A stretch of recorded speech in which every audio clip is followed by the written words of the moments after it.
Hello everyone, last class में अपन ने second part complete किया था। अभी हम थर्ड पार्ट कर रहे हैं। तो चलिए शुरू करते हैं असेसमेंट ऑफ पॉलिटिकल पार्टी से।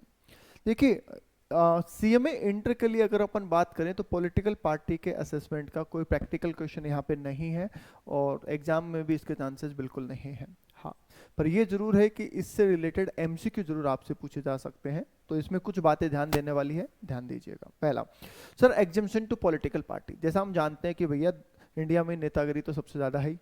तो अगर पॉलिटिकल पार्टी कुछ भी कमाती है तो उसकी इनकम सेक्शन 13A के अंदर एग्जम्प्ट हो जाती है। तो आपको सबसे पहले तो ये याद रखना है ये सेक्शन कौन सा है, 13A। ठीक है सर, रिक्वायरमेंट क्या है? पॉलिटिकल पार्टी की इनकम एग्जम्प्ट होने की कुछ शर्तें भी हैं, तो ध्यान सुनिएगा। क्या? पहला, कि सर आपको जो भी डोनेशन मिलेगा, जो भी आपको पॉलिटिकल पार्टी को इनकम होगी, उसका इनको प्रॉपर रिकॉर्ड मेंटेन करना है, सारे डॉक्यूमेंट्स मेंटेन करने हैं। तो ये इनको डॉक्यूमेंट रखने हैं और जब भी एओ मांगेगा तो सबमिट कर देने हैं। दूसरा, जो डोनेशन इनको 20,000 रुपए से ज़्यादा का मिलेगा, उस पर्सन का नाम, देने वाले का मतलब नाम, और उसकी डिटेल्स इनको मेंटेन करनी है और जब भी मांगेगा तो इनको देनी है। तो इनको हर उस वॉलंटियर कंट्रीब्यूशन जो कि 20,000 से ज़्यादा है उसको पूरा क्या करना पड़ेगा, रिकॉर्ड करना पड़ेगा। ओके, अपने बुक्स ऑफ अकाउंट्स की सर ऑडिट करवानी पड़ेगी और कोई भी डोनेशन 2,000 से ज़्यादा का कैश में ये एक्सेप्ट नहीं करेंगे। ठीक है, ये इनको ध्यान रखना है। रिटर्न इनको अपनी टाइमली फाइल करनी है विद इन ड्यू डेट। ठीक है, और साथ ही साथ इलेक्शन कमीशन को, जो कि पूरे पॉलिटिकल मैटर्स को गवर्न करता है, उस कमीशन को ये बताना पड़ेगा कि इनको 20,000 से ज़्यादा का डोनेशन किन किन से मिला। कुल मिला के बात ये हुई कि जो इनके बड़े डोनेशन देने वाले लोग हैं उनकी डिटेल इनको इनकम टैक्स को भी देनी है और इनको इलेक्शन कमीशन को भी देनी है। ठीक है, ओके सर, कब देनी है ये रिपोर्ट इलेक्शन कमीशन को? तो रिटर्न फाइलिंग की जो ड्यू डेट है इनकी, उससे पहले पहले ही उनको भी दे देनी है। ओके, अगर ऐसा हुआ तो सर इनकी इनकम क्या हो जाएगी, एग्जम्प्ट हो जाएगी। कौन सी इनकम एग्जम्प्ट हो जाएगी वो सुनिए। तो sir, following category of income of political party not included in computing the total income. सबसे पहले सर हाउस प्रॉपर्टी एग्जम्प्ट हो जाएगा। ओके, अदर सोर्स एग्जम्प्ट हो जाएगा। ओके, कैपिटल गेन एग्जम्प्ट हो जाएगा। बताओ, देखो 5 ही हेड ऑफ इनकम है, सैलरी इसकी होती नहीं है, हमें पता ही है। एसपी एग्जम्प्ट कर दिया, कैपिटल गेन एग्जम्प्ट कर दिया, अदर सोर्स एग्जम्प्ट कर दिया, बचा क्या? बचा सिर्फ बिजनेस। ठीक है, तो अगर ये बिजनेस करेंगे तो टैक्स लगेगा। ओके, इसके अलावा जो वॉलंटरी कंट्रीब्यूशन मिलेगा वो भी टैक्स फ्री है। तो कुल मिला के इन शॉर्ट हम कह सकते हैं कि पॉलिटिकल पार्टी अगर कोई बिजनेस करती है तो टैक्स लगेगा, वरना कोई टैक्स नहीं है। ओके, तो ये लीजिए, पॉलिटिकल पार्टी के रिगार्डिंग इतना ही कहा गया है। अब आ जाइए इलेक्टोरल ट्रस्ट के लिए। Sir electoral trust political party एक ही तो है? नहीं, एक नहीं है। इलेक्टोरल ट्रस्ट आप ये मानिए कि पॉलिटिकल पार्टी के ऊपर होता है, राइट? तो ये है electoral trust means a trust approved by the board in accordance with the scheme made in this regard by the central government. Central government ने जो स्कीम बनाई उसके हिसाब से इलेक्टोरल बोर्ड को क्या किया गया, अप्रूव किया गया। काम क्या है इसका, सुनिए। इसका काम है कि लोगों से डोनेशन लेना और वो जो डोनेशन इसके पास आता है उसको अलग अलग पार्टियों को बांट देना, ये इसका काम है। तो इसको एग्जम्पशन दी गई 13B में, पॉलिटिकल पार्टी को 13A में और इलेक्टोरल ट्रस्ट को 13B में। क्या बोला है सुनिए। पहला, कि सर ये जो ट्रस्ट है ये अप्रूव्ड बाय सीबीडीटी होना चाहिए, बोर्ड के द्वारा अप्रूव्ड होना चाहिए। दूसरा, इसकी जितनी भी सर अर्निंग होगी, जो भी इसकी रिसिप्ट होगी, डोनेशन वगैरह जो भी इसको मिलेगा, पिछले साल का जो सरप्लस है वो भी जोड़ लीजिए, सब कुछ मिला के इसको 95% अपनी जो रिसिप्ट है उसका बांट देना है पॉलिटिकल पार्टीज को। ठीक है, और लास्ट लिखा है सर ये जो इलेक्टोरल ट्रस्ट है ये काम करता है सेंट्रल गवर्नमेंट के हिसाब से। ठीक है, तो any voluntary contribution received by electoral trust shall be exempted. अगर इसको कोई भी कंट्रीब्यूशन मिलेगा वो टोटल इसके लिए टैक्स फ्री हो जाएगा। समझ गए? तो इसमें भी कुछ ज़्यादा याद करने की जरूरत नहीं है, सिर्फ इतना सा याद रखो। पहला, 13B में एग्जम्पशन मिलती है, दूसरा 95% इसको बांटना होता है। बस 2 बातें याद रखोगे, काम हो जाएगा। ठीक है, तो ये हो गया आपका टॉपिक नंबर 15। आइए टॉपिक नंबर 16, ये काम की चीज़ है, इसको थोड़ा डिटेल में जानेंगे हम। चलिए, असेसमेंट ऑफ एओपी और बीओएम। देखिए, एसोसिएशन ऑफ पर्सन जो है इसमें डिफरेंट काइंड ऑफ पर्सन होते हैं, हमें पता है। इसमें इंडिविजुअल भी हो सकता है, एचयूएफ भी हो सकती है, फर्म, कंपनी, कोई भी इसका मेंबर बन सकता है, राइट? ओके तो सबसे पहले हम बात करते हैं सेक्शन 40 BA। हालांकि ये सेक्शन हमने BNP चैप्टर में भी पढ़ा हुआ है। क्या बोलता है ये सेक्शन कहता है कि अगर आपने अपने मेंबर को किसी भी प्रकार की सैलरी, रेमुनरेशन, बोनस या कमीशन दिया है तो वो कंप्लीटली डिसअलाउड हो जाएगा। समझ गए? किसी भी प्रकार की बोनस, सैलरी, कमीशन दिया है तो वो कंप्लीटली डिसअलाउड हो जाएगा, तो ये याद रखिएगा। दूसरा पॉइंट इसमें कहता है कि सब जब मेंबर को इंटरेस्ट दिया जाता है, तो यहाँ पे एक थोड़ा सा ध्यान देने वाली बात है, मैंने प्रैक्टिकली भी आपको करवाया हुआ है कि हम क्या करते हैं सर, इंटरेस्ट ऑन कैपिटल देते हैं और इंटरेस्ट ऑन ड्राइंग्स लेते हैं। बेसिकली बात करें तो सर कैपिटल ड्राइंग एक ही चीज है।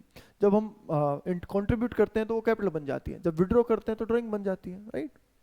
तो बात तो एक ही हुई। तो अगर आपने कोई अमाउंट यहाँ दिया है, डेफिनेटली ये डिसअलाउड है, बट इसको नेट ऑफ करने के बाद, नेट ऑफ करने का मतलब मान लीजिए अगर मैंने किसी मेंबर को 6,000 रुपए इंटरेस्ट ऑन कैपिटल दिया, साथ ही साथ उसने साल के दौरान कुछ पैसा इस्तेमाल किया था तो उससे इंटरेस्ट ऑन ड्राइंग 2,000 रुपए लिया, तो देखा जाए तो मैंने नेट उसको 4,000 ही दिया है ना, तो ये 4,000 डिसअलाउड होंगे, 6,000 नहीं होंगे। समझ गए? तो ये आपको थोड़ा सा ध्यान देना है यहाँ पे। Okay done. तो सिर्फ इंटरेस्ट पेड जो होगा वो डिसअलाउड होगा। आगे आ जाइए। Where interest is paid by AOP or VI to any member or vice versa on behalf of any other person, वो डिसअलाउड नहीं होगा। सर ये क्या है? ये है कि सर मैं एक AOP के अंदर मेंबर हूं अपनी पर्सनल कैपेसिटी में, ठीक है, और उसी AOP को मैंने लोन दे रखा है अपनी HUF की कैपेसिटी में, अपने HUF के नाम से लोन दे रखा है, तो वो इंटरेस्ट किसको दे रहे हैं? मेरे को नहीं दे रहे, HUF को दे रहे हैं, और मैं हूँ उस HUF का करता, तो वो अलाउ रहेगा, वो डिसअलाउड नहीं होगा, राइट? सिमिलरली सैलरी वगैरह की बात कर लीजिए कि सर अगर इंटरेस्ट पे किया मेंबर को जो कि रिप्रेजेंटेटिव कैपेसिटी में है तो भी अलाउड हो जाएगा। तो ये तो वो सेम ही बातें हो गई। समझ गया? मैं पर्सनल कैपेसिटी में मेंबर हूँ, HUF को इंटरेस्ट मिल रहा है, HUF कैपेसिटी में मेंबर हूँ और सेल्फ को इंटरेस्ट मिल रहा है, वो दोनों अलाउेबल है, उसमें कोई दिक्कत नहीं है। समझ गया? Okay salary, bonus, commission disallowed है ही, उसमें कुछ कहने की जरूरत है नहीं। समझ गए? तो ये तो था सेक्शन 40 BA। अब आइए आगे आता है कंप्यूटेशन ऑफ टैक्स लायबिलिटी। ये बड़ा इंपॉर्टेंट पॉइंट है, इसको ध्यान से समझिएगा। देखिए क्या है, AOP पे जो टैक्स लगता है तो स्पेशल रेट तो लगेगी, उसमें तो कुछ सोचने की जरूरत ही नहीं है, कोई भी सिचुएशन हो स्पेशल रेट तो लगेगी, क्योंकि ये रेट मैंने आपको बताया था इनकम के हिसाब से लगती है। इन्हें कोई मतलब नहीं है कि आप इनकम कमाने वाला इंडिविजुअल है, HUF है, AOP है, BOI है, फर्म है, कोई भी है, ये तो अपनी स्पेसिफिक इनकम पे लगेगी ही लगेगी, राइट? ओके आगे बात आई कि सर बाकी की जो इनकम है, जैसे कि business income, house property income वगैरह वगैरह, ये जो बाकी की इनकम है AOP की अगर कोई, तो उसका टैक्स कैसे लगेगा, उस पर क्या रेट लगेगी? तो AOP की टैक्स रेट निकालना, टैक्स रेट, मैं ये नहीं कह रहा टैक्स निकालना, टैक्स रेट निकालना थोड़ा सा समझने वाला काम है। कैसे?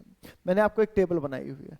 सबसे पहले तो आप ये देखेंगे कि हमारी AOP में जो मेंबर्स हैं क्या उनका शेयर फिक्स कर रखा है, ठीक है, क्या उनका शेयर हमें पता है कि वो इक्वल है, 1-1-2 है, 2-2-1 है, कैसा है, जैसा भी उनका जो शेयरिंग है क्या वो हमें पता है? तो सबसे पहले तो देखना है शेयर ऑफ मेंबर नॉन है क्या या फिर अननोन है क्या।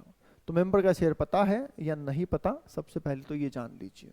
ओके ओके दूसरा फिर ये देखेंगे कि अगर हमें शेयर पता है तो क्या किसी भी मेंबर की इनकम बेसिक एग्जेम्पशन लिमिट से ज्यादा नहीं है, किसी भी मेंबर की इनकम बेसिक एग्जेम्पशन लिमिट से ज्यादा है या समझ गए? ये देखेंगे मतलब ये कि सर बेसिक एग्जेम्पशन, अच्छा यहाँ पे थोड़ा सा ये समझना जरूरी हो जाता है बेसिक एग्जेम्पशन लिमिट क्या है। सर इंडिविजुअल के केस में मैंने बताया वो आपको 2.5 लाख रुपए, 3 लाख रुपए और 5 लाख रुपए। फॉर्म के केस में, कंपनी के केस में इंडिविजुअल ये लिमिट क्या हो जाती है? 0। उनकी कोई बेसिक एग्जेम्पशन लिमिट नहीं है, उन पे टैक्स लगता है चाहे 1 रुपए की भी इनकम क्यों ना हो, राइट? तो सर अगर मेरे AOP में सारे इंडिविजुअल पर्सन्स हैं तो क्या ऐसा है कि उनमें से किसी की भी income, none of the member, किसी की भी इनकम बेसिक लिमिट से ज्यादा नहीं है? मैं कहता हूँ यस ऐसा ही है भैया, किसी की भी इनकम बेसिक लिमिट से ज्यादा नहीं है। अगर ऐसा हुआ तो इन दैट केस उस AOP के ऊपर कौन सी रेट लग जाएगी? स्लैब रेट लग जाएगी। ठीक है, दोबारा सुन लीजिए, मेंबर का शेयर भी आपको पता है और किसी भी मेंबर की इनकम बेसिक लिमिट से ज्यादा नहीं है, तो AOP के ऊपर स्लैब रेट लग जाएगी।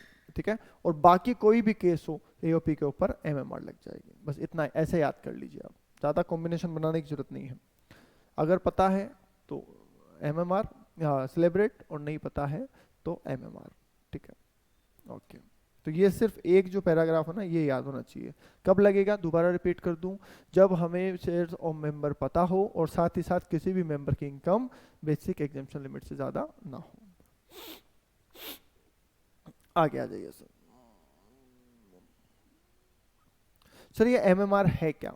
तो MMR होता है सर 30% तो टैक्स लगता है हमारे इंडिया में, ज़्यादा से ज़्यादा बात करें।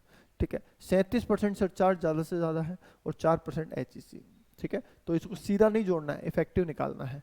30% पे 30% का 37%, जो ये टोटल आएगा उस पे उन दोनों के टोटल का 4%, तो ये निकल के आएगा 42.744%।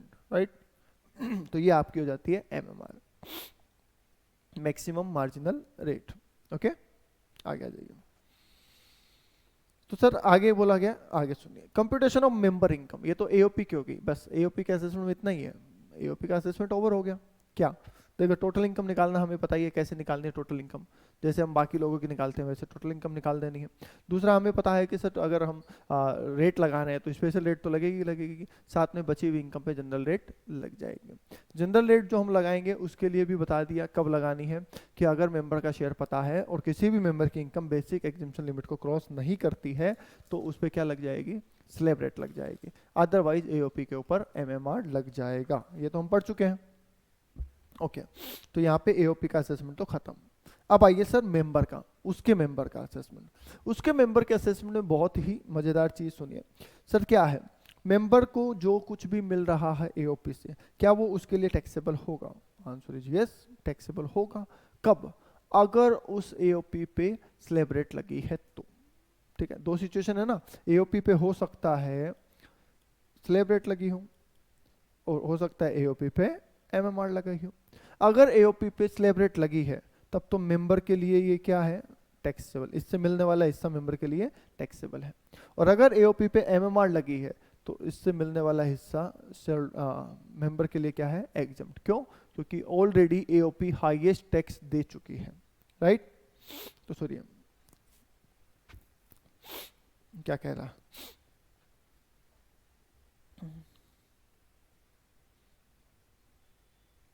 ये देखिए, When AOP is not taxable, जब AOP पे टैक्स ही ना लगा होगा तो क्या होगा? ठीक है, share of AOP is included in the income of member and tax is usually calculated, however rebate under section 86 not available। मतलब सर अगर AOP टैक्सेबल ही नहीं हुई किसी तो कोई बात नहीं, अगर वो टैक्सेबल नहीं हुई तो भी उससे मिलने वाला हिस्सा तो मेंबर की इनकम में टैक्सेबल होगा।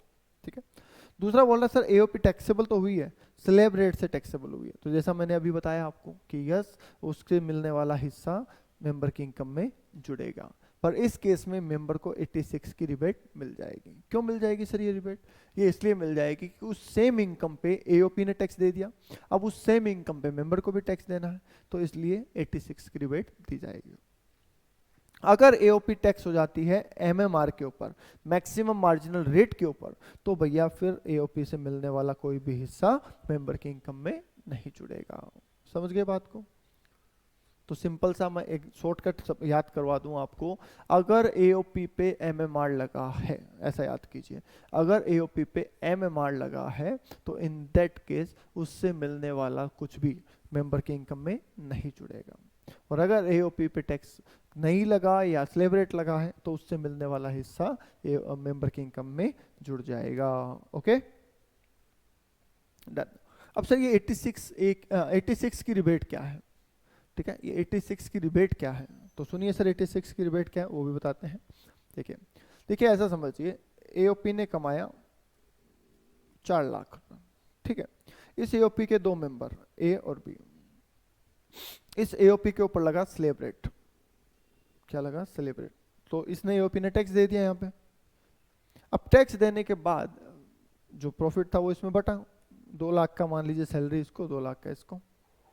ठीक है, अब ये 2-2 लाख रुपए इन दोनों की इनकम में जुड़ गया, तो इन पे फिर से स्लैब रेट लग जाएगी। साथ ही साथ इन लोगों की अदर इनकम भी तो होगी AOP के अलावा, तो मान लीजिए इनकी अदर इनकम इसकी 6 लाख रुपए है और इसकी 4 लाख रुपए है, ऐसा है। तो इसकी टोटल इनकम होगी 8 लाख, इसकी टोटल इनकम होगी 6 लाख। तो क्या इन लोगों को भी टैक्स देना पड़ेगा? हाँ। तो हुआ क्या इस केस में? इस केस में ये जो 2 लाख रुपए थे ये डबल टैक्स हो गए दोनों के हाथ में। तो उस डबल टैक्सेशन को हटाने के लिए 86 की रिबेट दी गई है। कैसे है सुनिए। पहला क्या करना है, अब मिस्टर ए को और बी को क्या करना है रिबेट लेने के लिए, वो देखिए। सबसे पहले इन्हें total income of member including AOP share tax निकाल लेना है। जैसे अगर इसकी बात करें हम एक बार के लिए सिर्फ मिस्टर ए की बात करें, तो मिस्टर ए की इनकम कितनी हुई sir including AOP share? 8 lakh रुपए। 8 लाख पे टैक्स निकालेंगे हम, ठीक है, 8 लाख पे टैक्स निकालेंगे हम, कितना आता है? तो सर 8 लाख पे टैक्स आ जाएगा 72,500 प्लस 4%, 75,400 रुपए का टैक्स आता है, ठीक है। अब इस 75,400 के टैक्स में हमें पता है डबल टैक्सेशन हुआ है, तो जितना डबल हुआ है वो निकाल देंगे। निकालने के लिए हम एवरेज रेट निकालेंगे। क्या निकालेंगे? Average rate. 75,400 का टैक्स कितनी इनकम पे लगा? 8 लाख पे लगा सर। 75,400 का टैक्स कितनी इनकम पे लगा? 8 लाख पे। तो ये हो गया 9.425%, राइट। तो हमें बोला गया कि अच्छा इतना टैक्स लगा है ऑन एन एवरेज, ठीक है। तो डबल ही टैक्स इनकम कितनी है? ऐसी कितनी इनकम है जिसपे डबल टैक्स लगा है? 2 लाख रुपए। तो 2 lakh multiply by 9.245% into 2 lakh, तो सर 18,850 रुपए आपके रिबेट मिल जाएगी आपको। जैसे ये रिबेट मिलेगी डबल टैक्सेशन हट गया, समझ गया? जैसे ही रिबेट मिलेगी डबल टैक्सेशन हट गया। तो इस तरीके से आपको मेंबर की इनकम निकाल देनी है। ओके, लो जी आगे आ जाइए sir. Assessment of cooperative society. देखिए कोऑपरेटिव सोसाइटी का असेसमेंट भी बहुत सिंपल है, सिर्फ इसमें 2 चीजें आपको ध्यान रखनी होती है। मैं हर चीज में आपको ये हर चैप्टर में ये बता जरूर रहा हूं कि यूनिक क्या है, क्या कि होगा क्या, आप एक एक चीज बार बार पढ़ेंगे, टोटल इनकम निकालना, टोटल इनकम निकालना, जबकि टोटल इनकम निकालने का तरीका सबके लिए सेम है, तो फिर पढ़ने की कहां जरूरत है? समझ गए? तो सुनिए सर, कोऑपरेटिव सोसाइटी में वो सारी सोसाइटी आएगी जो कोऑपरेटिव सोसाइटी एक्ट में रजिस्टर्ड है, पहली बात तो ये। दूसरी बात, इसमें मेन मुद्दा क्या है सर? इसमें मेन मुद्दा है डिडक्शन का। हम ये जानते हैं कि जो 80C से लेके 80U तक की डिडक्शंस हैं उनमें जो भी अप्लीकेबल होती है वो तो सबको ही मिलती है जिस पे जो अप्लीकेबल है, पर स्पेशली 80P एक ऐसा सेक्शन है जो सिर्फ कोऑपरेटिव सोसाइटी को ही मिलता है। तो इसलिए अगर कोऑपरेटिव सोसाइटी का असेसमेंट हम कर रहे हैं तो हमें 80P का भी ध्यान रखना होगा। आप कहेंगे सर जब आपने डिडक्शन का चैप्टर पढ़ाया था तब 80P तो नहीं पढ़ाया। देखो वहां पे ऐसी डिडक्शन पढ़ाई गई थी जो ऑलमोस्ट सब एसएससी के ऊपर अप्लीकेबल है या डिफरेंट काइंड ऑफ एसएससी के ऊपर अप्लीकेबल है। ये वाली जो डिडक्शन है 80P, it's only for cooperative society, इसलिए इसको यहाँ पे शामिल किया गया है। ओके ठीक है, आइए आगे क्या कह रहा है सुनिए। ये कह रहा है कि सर 2 तरीके की डिडक्शंस हैं यहाँ पे। पहला स्पेसिफाइड एक्टिविटी, अगर कोऑपरेटिव सोसाइटी कोई स्पेसिफाइड एक्टिविटी कर रहे हैं, मतलब जो हमें पता है कि टैक्स फ्री है, ठीक है, जिनकी जो 80P की लिस्ट में लिखी हुई है स्पेशली वही काम कर रही है कोऑपरेटिव सोसाइटी, तो उससे होने वाली 100% इनकम टैक्स फ्री है, ठीक है। अगर कोऑपरेटिव सोसाइटी वो एक्टिविटी कर रही है जो कि स्पेशली 80P में लिखी हुई है तो उससे होने वाली 100% इनकम की डिडक्शन मिल जाएगी, ठीक है। अगर कोऑपरेटिव सोसाइटी वो काम कर रही है जो 80P में नहीं लिखा हुआ है, उसके अलावा कोई काम कर रही है, तो फिर क्या होगा? तो उस केस में आपको 50,000 की कॉमन, इसको आप ऐसे समझिए कि सर कोऑपरेटिव सोसाइटी की बिजनेस इनकम बेसिकली बिजनेस के लिए है, कि कोऑपरेटिव सोसाइटी की बिजनेस इनकम है और वो जो बिजनेस है वो 80P में नॉर्मली कवर नहीं होता है, राइट। अब वो जो कवर नहीं होता है तो उसके लिए एक जनरल डिडक्शन ढूंढी गई। क्या बोला गया कि जितना पैसा आपने उससे कमाया है, उस सोर्स से कमाया है वो, या 50,000 रुपए, दोनों में जो भी कम हो, ऐसा समझिए आप। एक्चुअल बीओपी और 50,000 रुपए दोनों में जो भी कम हो, ऐसा बोला गया, ठीक है। अब बोला कि अगर आप कंज्यूमर कोऑपरेटिव सोसाइटी है, क्या है? कंज्यूमर कोऑपरेटिव सोसाइटी, तो ये 50,000 की लिमिट बढ़ के कितनी हो जाएगी? 1 लाख रुपए। तो यहां पे हो जाएगा 1 लाख और actual which ever is less, तो कुल मिला के ऐसे समझिए, एक कोऑपरेटिव सोसाइटी जो स्पेसिफिक काम करती है, जो 100% एग्जम्प्ट है, तब तो डिडक्टेबल है, तब तो उनसे होने वाली इनकम 100% डिडक्ट हो जाएगी।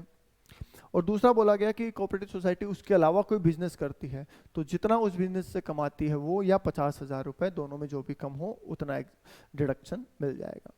अगर वो कोऑपरेटिव सोसाइटी सामान्य कोऑपरेटिव सोसाइटी ना हो के कंज्यूमर कोऑपरेटिव सोसाइटी है, तो वो जो एक्चुअल में जितना बिजनेस से कमाती है वो, या 1 लाख रुपए, दोनों में जो भी कम हो।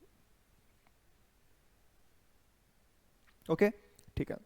इसके अलावा और क्या क्या इनकम है वो सुनिए ध्यान से। सर इंटरेस्ट और डिविडेंड अगर मिला है दूसरी कोऑपरेटिव सोसाइटी से, ठीक है, या कंपनी से मिला है, तो वो एग्जम्प्ट हो जाएगा, यहाँ पे लिखा है।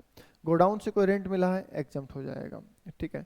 इसके अलावा इंटरेस्ट ऑन सिक्योरिटी मिली है, एग्जम्प्ट हो जाएगी। तो ये कुछ इनकम है जो कोऑपरेटिव सोसाइटी के लिए क्या है, एग्जम्प्टेड है, राइट।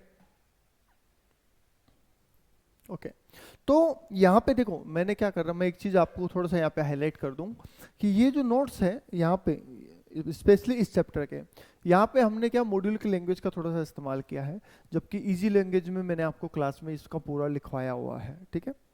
देखिए फटाफट। और सर स्पेसिफाइड एक्टिविटी कौन सी है जिनकी 100% छूट मिलती है, तो ध्यान से देखिए। अगर आप अपने मेंबर को क्रेडिट फैसिलिटी प्रोवाइड करते हैं, कॉटेज इंडस्ट्री से होने वाली income, marketing of agriculture produce जो आपके मेंबर ने उगाया है, अगर आउटसाइडर ने किसी ने उगाया है और उसको आप मार्केट कर रहे हैं तो उस पर आप टैक्स देना पड़ेगा आपको। मेंबर ने उगाया और उसकी मार्केटिंग कर रहे हैं तो फिर टैक्स डिडक्शन मिल जाएगा। अगर आप किसी प्रकार के सीड्स वगैरह परचेज करते हैं, ठीक है, ताकि आप उनको सप्लाई कर सके मेंबर को, उससे होने वाला प्रॉफिट डिडक्टेबल है। प्रोसेसिंग ऑफ एग्रीकल्चर प्रोड्यूस अगर आप करते हैं विदाउट एड ऑफ पावर, मतलब पावर का इस्तेमाल किए बिना, तो उससे होने वाली इनकम भी डिडक्शन में आ जाएगी।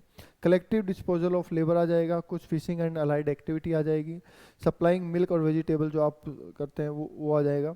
ये सारे काम अगर आप कर रहे हैं और इससे कुछ कमा रहे हैं तो वो सब कुछ डिडक्शंस अंडर सेक्शन 80P में शामिल हो जाएगा, ठीक है। ओके, यहाँ पे एक मोस्ट इंपॉर्टेंट बात क्या है वो सुनिए। यहाँ पे एक मोस्ट इंपॉर्टेंट बात क्या है वो सुनिए। मोस्ट इंपॉर्टेंट बात ये है कि सर ये एग्जम्पशन नहीं है, ये डिडक्शन है, और तो इसमें कुछ भी नहीं है। 80P सेक्शन है, पर ध्यान देने वाली बात है कि ये डिडक्शंस है, एग्जम्पशन नहीं है। मतलब सर, मतलब ये कि एक ह्यूमन नेचर है, या बच्चों की एक सीधी सिंपल कहानी होती है कि उन्होंने पढ़ लिया कि इस इनकम पे टैक्स नहीं लगेगा, राइट। अब जब उन्होंने ये पढ़ लिया कि इस इनकम पे टैक्स नहीं लगेगा, तो वो क्या करेंगे, वो ये करेंगे कि सब उस इनकम को जोड़ो ही मत इनकम में। बात तो एक ही है, जोड़ेंगे फिर घटाएंगे, क्या फायदा है। तो नहीं, ऐसा नहीं सोचना है आपको। एक बार आपको सारी इनकम को ऐड ऑन कर देना है रेस्पेक्टिव हेड्स के अंदर, ठीक है। जो एचपी है वो एचपी में, जो बीएनपी है वो बीएनपी में, जो अदर सोर्स है वो अदर सोर्स में। तो इस हिसाब से जो जो इनकम जिस जिस हेड में जानी चाहिए, पहले तो आप उनको उन हेड में डाल दीजिए। उसके बाद जब आप जीटीआई निकाल लेंगे, जीटीआई पे आप जब पहुंच जाएंगे, तब आपको क्या करना है, डिडक्शन देनी है। ये ध्यान रखना, वरना ये गलती हो जाती है। तो एग्जम्पशन जब हम इनकम निकालते हैं तभी कम हो जाती है, जबकि डिडक्शन जो है वो बाद में कम की जाती है। बाद में कम कब की जाती है, जब उससे उसका हम जीटीआई निकाल लेंगे, उसके बाद डिडक्शन कम की जाती है। तो ध्यान दीजिएगा ये, ठीक है। ओके, तो सर इस प्रकार से जैसे ही आप 80P की रिडक्शन कम करेंगे, आपके पास टोटल इनकम निकल के आ जाएगी, और उस टोटल इनकम पे आपको टैक्स देना है। अब टैक्स देने के लिए रेट्स क्या है वो सुनिए। तो सर रेट में देखो क्या बोला गया है, कोऑपरेटिव सोसाइटी के लिए रेट क्या बोली गई वो सुनिए। 10,000 तक की जो इनकम कमाई, मतलब बेसिक एग्जम्पशन लिमिट तो 0 है, ठीक है। ऐसा कोई अमाउंट नहीं है जिसपे टैक्स ना लगे, तो बेसिक एग्जम्पशन लिमिट तो 0 है। 10,000 तक जो कमाएंगे उस पर 10%, 10,000 से 20,000 के बीच में जो कमाएंगे उस पर 20%, और 20,000 से ज्यादा जो भी कमाएंगे उस पर 30% टैक्स लगेगा। ओके, ठीक है। साथ ही साथ जो टैक्स ये निकल जाएगा टोटल, उस टैक्स में ध्यान रखिए आपको सरचार्ज भी ऐड ऑन करना है, अगर कोऑपरेटिव सोसाइटी की टोटल इनकम 1 करोड़ से ज्यादा है तो। अगर 1 करोड़ तक है तो कोई बात नहीं, 1 करोड़ से ज्यादा है तो 12% सरचार्ज और जुड़ जाएगा। अब सरचार्ज जुड़ेगा तो मार्जिनल रिलीफ भी घटेगी, ठीक है। तो वो आपको चेक कर लेना है कि मार्जिनल रिलीफ मिलनी है या नहीं मिलनी है, ठीक है। तो अगर सरचार्ज है तो मार्जिनल रिलीफ हो सकती है, सरचार्ज नहीं है तो मार्जिनल रिलीफ को चेक करने का कहीं कोई मतलब ही नहीं है, ठीक है। और फाइनली जो भी अमाउंट आएगा उस पे 4% HCC एड ऑन हो जाएगा, हेल्थ एंड एजुकेशन से, राइट।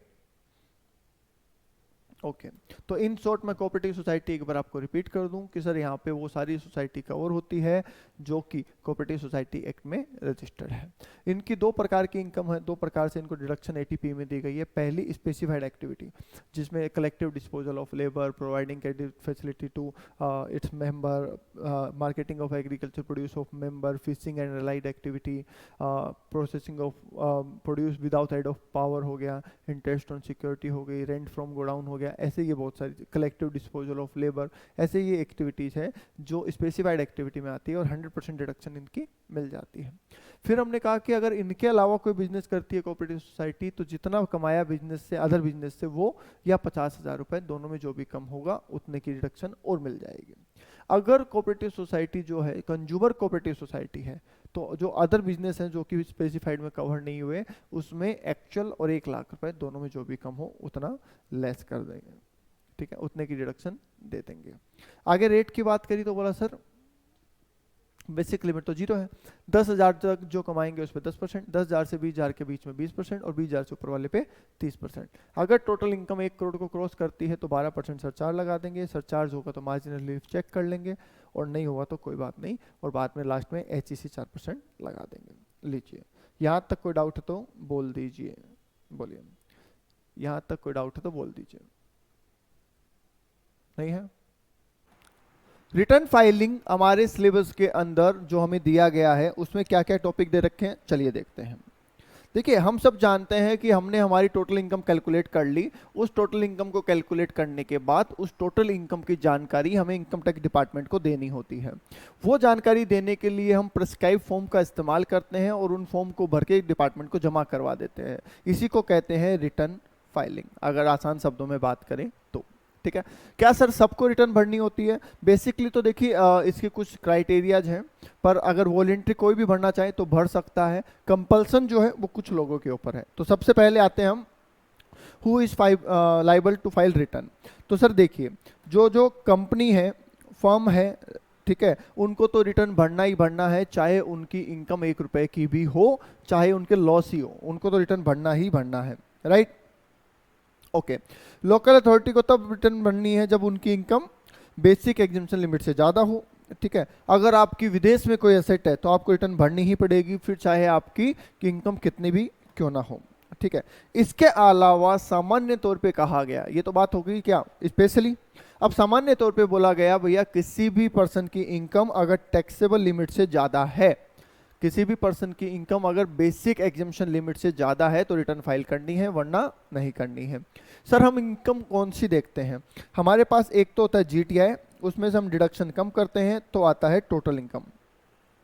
तो आप जो कह रहे हैं कि इनकम बेसिक एग्जेम्पशन लिमिट से ज़्यादा हो, वो कौन सी देखेंगे? तो ध्यान रखिएगा हम देखते हैं GTI। अगर मेरी GTI बेसिक एग्जेम्पशन लिमिट से ज़्यादा है तो मुझे रिटर्न भरना है। फॉर एग्जाम्पल इंडिविजुअल के लिए बेसिक एग्जेम्पशन लिमिट क्या है? 2.5 लाख रुपए, ठीक है। तो मेरी GTI है सपोज 3.5 लाख रुपए, मैंने 1 लाख रुपए का इन्वेस्टमेंट कर रखा है तो उसकी वजह से मेरी टोटल इनकम हो जाती है 2.5 लाख रुपए। सवाल आया कि क्या मुझे रिटर्न भरनी है, क्योंकि मेरी टोटल इनकम तो 2.5 लाख से ऊपर नहीं है। हम कहेंगे भरनी है, क्योंकि आपकी GTI जो है वो 2.5 लाख से ज़्यादा है। तो GTI अगर बेसिक एग्जेम्पशन लिमिट को क्रॉस करती है तो आपको रिटर्न भरना जरूरी हो जाता है, ठीक है। तो ये हो गई। उसके बाद बात आई कि सर मेरी इनकम तो टोटली 2 लाख रुपए है, मेरी तो टोटल इनकम ही 2 लाख रुपए है, पर दिक्कत यह है कि मेरा TDS कटा हुआ है। क्या दिक्कत है? कि मेरा TDS कटा हुआ, तो मेरा जो TDS कट गया, अब सर TDS कट गया तो मुझे डिपार्टमेंट से TDS वापस मांगना है। अब TDS वापस कैसे मिलेगा? जब मैं रिटर्न भर के उनको बताऊंगा कि मैंने भैया ज़्यादा टैक्स दे दिया है, आप मुझे वापस दे दीजिए। समझना बात को। जैसे मान लीजिए मुझे कहीं से कमीशन मिल रहा है, अब अगर मुझे कमीशन मिल रहा है तो मेरा TDS कटेगा। अब मेरी टोटल पूरे साल की इनकम ही कितनी है? 2 लाख रुपए है, पर उस पर मेरा TDS कटा हुआ है 5%। मैं चाहता हूं वो TDS मुझे वापस रिफंड के रूप में मिले, तो मुझे रिटर्न भरना जरूरी है। तो इसलिए जो भी रिफंड डिमांड करता है उसे रिटर्न भरना जरूरी है, क्योंकि रिटर्न भरे बिना तो रिफंड मिल ही नहीं सकता ना। ओके, अब हुआ क्या कि बहुत से लोग ऐसे हैं सर जो बहुत पैसा कमा रहे हैं फिर भी रिटर्न फाइल नहीं कर रहे। सर ऐसा कैसे? ऐसा इसलिए कि वो जो पैसा कमा रहे हैं वो अनऑर्गेनाइज्ड वे में या फिर अनरजिस्टर्ड वे में कमा रहे हैं। ठीक है, मतलब उन्होंने कोई रजिस्ट्रेशन नहीं करवा रखा, कोई वो बैंक से पेमेंट नहीं लेते हैं, कैश पेमेंट ले रहे हैं और उसके हिसाब से वो पैसा कमा रहे हैं। अब सर उनको कैसे पकड़ा जाए, पैसा कमा रहे हैं फिर भी रिटर्न नहीं भर रहे हैं, फिर भी टैक्स फाइल नहीं कर रहे हैं। तो उनको पकड़ने के लिए 7th प्रोविजो डाला गया इस सेक्शन के अंदर। क्या बोला, सुनो, अगर आपके करंट अकाउंट के अंदर, क्योंकि भाई अगर कोई बिजनेस कर रहा है तो अकाउंट तो खोला होगा, तो अगर आपने एक बैंक में या एक से ज्यादा बैंक में करंट अकाउंट खोल रखे हैं और उन करंट अकाउंट के अंदर टोटल मिला के पूरे साल में अगर आपके 1 करोड़ रुपए से ज्यादा डिपॉजिट हो जाते हैं टोटल सारे अकाउंट का मिला के, तो आपको रिटर्न भरना जरूरी है। फिर चाहे आपका प्रॉफिट कितना भी हो, चाहे घाटा हो, चाहे कुछ भी हो, उससे कोई फर्क नहीं पड़ेगा। ठीक है। दूसरा हमने कहा कि सर बहुत से लोग ऐसे हैं जो कहते हैं हम तो कुछ कमाते ही नहीं है, फिर भी वो विदेशों में घूम रहे हैं। तो अगर आपने पिछले साल के दौरान 2 लाख रुपए से ज्यादा का फॉरेन टूर किया है, चाहे अपने लिए बुक किया हो, चाहे अपने अकाउंट से किसी और के लिए बुक किया हो, तो आपको रिटर्न भरना मैंडेटरी है, फिर चाहे आपकी इनकम कितनी भी क्यों ना हो। आगे बात आई कि सर देखो ये बहुत इंपॉर्टेंट पॉइंट है और पकड़ने के लिए बहुत ही ट्रिकी पॉइंट गवर्नमेंट ने डाला। गवर्नमेंट ने कहा कि भाई अगर आप 2.5 लाख रुपए तक नहीं कमाते तो जाहिर सी बात है फिर तो आपके बिजली का बिल भी ज़्यादा नहीं आता होगा, आपका खर्चा भी ज़्यादा नहीं होगा। तो गवर्नमेंट ने कहा कि ऐसे लोग जो पूरे साल में बिजली का कंजम्पशन 1 लाख रुपए से ज़्यादा का करते हैं, उनको रिटर्न भरना जरूरी है। भाई ऐसा तो होगा नहीं कि कोई आदमी 1 ही लाख रुपए कमा रहा है और पूरे बिजली में खर्च कर दे रहा है। अगर कोई आदमी 1 लाख रुपए बिजली का बिल भर रहा है तो जाहिर सी बात मान के चलिए वो 4-5 लाख रुपए तो कम से कम कमा रहा होगा, राइट, मोस्टली। तो गवर्नमेंट ने कहा कि चलो आप अगर 1 लाख रुपए से ज़्यादा का बिजली कंज्यूम कर रहे हैं पूरे साल में, तो फिर आप हमें बताइए कि आप क्या कमाते हैं और कितना कमाते हैं। ठीक है, तो उन सब के लिए भी रिटर्न फाइल करना मैंडेटरी कर दिया गया है, चाहे आपकी इनकम कितनी भी हो, चाहे आपका टैक्स कितना भी बने या ना बने, उससे कोई फर्क नहीं पड़ता है। ओके, ठीक है। साथ ही साथ कहा गया कि कैपिटल गेन में जो एग्जम्पशंस मिलती है आपको 54, 54B, डी, ये सारी जितनी भी है, ये तभी मिलेगी जब आप रिटर्न फाइल करेंगे। रिटर्न फाइल करे बिना हम ये एग्जम्पशन भी आपको नहीं देंगे। तो जाहिर सी बात है आपको लाइबल कर दिया कि भैया जाओ और रिटर्न भरो। ओके, आगे आइए। सर रिटर्न भरने के लिए हमें क्या करना होगा? कुछ भी करने की जरूरत नहीं है रिटर्न भरने के लिए। आप अपने ने जो जो कमाया है उस सबके पर्टिकुलर्स इकट्ठे कीजिए, खुद को नॉलेज है तो खुद भर दीजिए, और आप चाहते हैं कि नहीं खुद नहीं भैया हम तो क्या करेंगे, हम तो प्रोफेशनल से भरवाएंगे, तो उनसे भरवा लीजिए। आपने जो इनकम कमाई और जिस तरीके की इनकम कमाई उसके हिसाब से आपका फॉर्म सेलेक्ट होता है। ठीक है, जैसे जनरली जैसे जॉब वाले लोग होते हैं उनकी सैलरी इनकम है तो उनके लिए ITR 1 फॉर्म रखा गया है। ठीक है, ITR 1 फॉर्म को एक नाम दिया गया है सरल, हिंदी में सरल। सरल का मतलब आसान, तो इसको एक नाम दिया जाता है सरल फॉर्म। ठीक है, इसमें क्या होता है, ये उन लोगों के लिए जिनकी सैलरी इनकम है, जिनके पास एक घर है, एक से ज़्यादा घर नहीं होना चाहिए, ठीक है, और अदर सोर्स की इनकम है। ठीक है, तो उन लोगों के लिए ये ITR 1 है। मतलब सर अगर मेरा बिजनेस है तो मैं ITR 1 नहीं भर सकता, अगर मेरे पास 2 घर है तो मैं ITR 1 नहीं भर सकता, अगर मेरी टोटल इनकम 50 लाख से ज़्यादा है तो मैं ITR 1 नहीं भर सकता। तो ITR 1 भरने के लिए हमें क्या बोला गया है कि ये कंडीशंस होनी चाहिए। ऐसे ही ITR 2, 3, 4, 5, 6, 7 ये सारे ITRs बोले गए, अलग अलग लोगों के लिए अप्लीकेबल किए गए। अब सवाल आता है कि सर मेरे ऊपर कौन सा है, तो आप देख लीजिए आप कौन है, आपकी इनकम कैसी है वगैरह। इंडिया में सबसे ज़्यादा ITR कौन से फाइल होते हैं सर? ITR 1 and ITR 4। ठीक है, क्योंकि 1 जॉब वालों के लिए कवर होता है, सारे जॉब वाले वही भरते हैं, और ITR 4 जो है वो उन लोगों के लिए होता है जो प्रिजम्पटिव टैक्सेशन में जाते हैं, जो कहते हैं हम बुक्स ऑफ अकाउंट मेंटेन नहीं करते। तो सबसे ज़्यादा फॉर्म भरे जाते हैं 1, सेकेंड नंबर पे भरे जाते हैं ITR 4, और उसके बाद भरे जाते हैं ITR 3। ठीक है, बिजनेस वाले, राइट। ओके, आगे आ जाइए।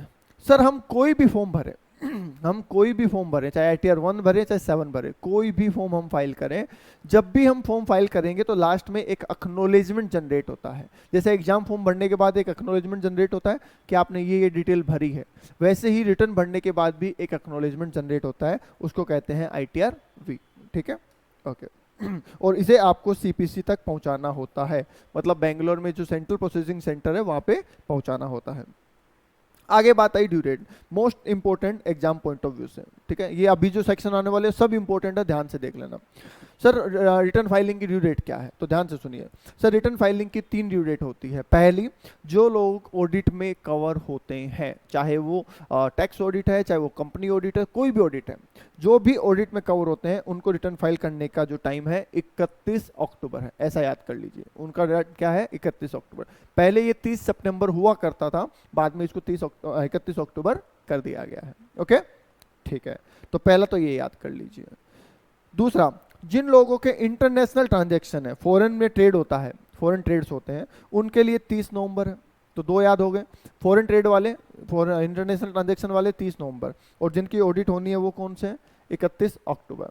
अब हम जानते हैं कि सर कंपनी की तो ऑडिट होती ही होती है, टैक्स ऑडिट हो ना हो, फाइनेंशियल ऑडिट तो होती है उसकी, तो उसके लिए तो हमेशा ही डेट क्या हो जाएगी, 31 अक्टूबर।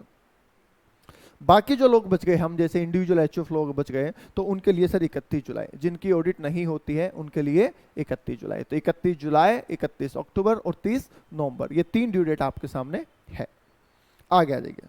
सर अगर रिटर्न नहीं भरी तो भैया रिटर्न नहीं भरी तो आपके ऊपर दो कंप्लेंसेस होंगे। पहला, ब्याज लगेगा क्योंकि आप गवर्नमेंट का पैसा रोक के बैठे हो, समझ गए, ब्याज लगेगा क्योंकि आप गवर्नमेंट का पैसा रोक के बैठे हो। अगर आप रिटर्न भरते तो जाहिर सी बात है उसके साथ टैक्स भी भरना पड़ता आपको, तो गवर्नमेंट को अपना टैक्स मिल जाता, पर आपने रिटर्न नहीं भरी तो आपने टैक्स भी नहीं भरा, ठीक है। तो इसलिए आपसे ब्याज लिया जा रहा है क्योंकि गवर्नमेंट को पैसा लेट मिल रहा है। अब आप बोलोगे कि सर मान लो मैं ऐसा कर दूं कि मैं टैक्स तो भर दूं पर रिटर्न ना भरूं, तो ऐसा हो सकता ना कि ड्यू डेट के दिन मैं टैक्स तो भर दूं पर रिटर्न ना भरूं, तो भैया अगर ऐसा होता है तो आप पे 234A नहीं लगेगा।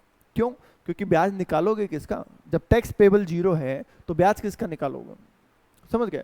तो ऐसे ही जिन लोगों की इनकम तो है, मान लीजिए 3 लाख इनकम और टैक्स बनता है 0, अगर वो रिटर्न लेट फाइल करता है या नहीं फाइल करता है तो उस पर 234A तो लग नहीं सकता, क्योंकि ब्याज निकालेंगे किस पे, टैक्स अमाउंट तो 0 है, समझ गए। तो ये तभी है जब टैक्स पेबल हो, आप ये समझ लीजिए, ये वाला सेक्शन तभी एप्लीकेबल है जब आपका टैक्स पेबल हो और आपने रिटर्न लेट भरी हो। ओके, ठीक है। तो सर कितना ब्याज लगेगा, सर 1% पर मंथ और part of the month. Part of the month का मतलब अगर एक भी दिन ऊपर हुआ तो पूरा महीना उसको कैलकुलेट किया जाएगा, तो 1 मंथ और पार्ट ऑफ द मंथ के हिसाब से लग जाएगा। आगे आइए। सर कब से लगेगा, ये बहुत इंपॉर्टेंट पॉइंट होता है। भाई देखो 31 जुलाई वाले केस में 31 जुलाई तक तो मुझे कोई रोक ही नहीं सकता था, 1 अगस्त से दिक्कत है, तो जो ड्यू डेट होता है उसके अगले दिन से इंटरेस्ट लगना स्टार्ट हो जाता है। कब तक लगेगा, जब तक मैं रिटर्न भर नहीं देता, ठीक है। कब तक लगेगा, जब तक हम रिटर्न भर नहीं देते। तो ड्यू डेट के अगले दिन से शुरुआत हो जाएगा और जिस दिन रिटर्न भरेंगे वहां पे जाके रुक जाएगा, ठीक है। कई केस ऐसे होते हैं जिसमें हमने बताया था कि रिटर्न ही नहीं भरते, आप कहते हैं कि साहब रिटर्न भरेंगे नहीं, अब क्या कर लोगे, तो उस केस में जिस दिन असेसिंग ऑफिसर आपका असेसमेंट कंप्लीट करेगा वहां तक का ब्याज लगेगा। असेसमेंट कंप्लीट करने का मतलब बेस्ट जजमेंट असेसमेंट जब वो आपका कर देगा तो उसको हम मान लेंगे कि उस दिन आपकी रिटर्न फाइल हो गई और वहां तक का ब्याज लगा देंगे, ठीक है।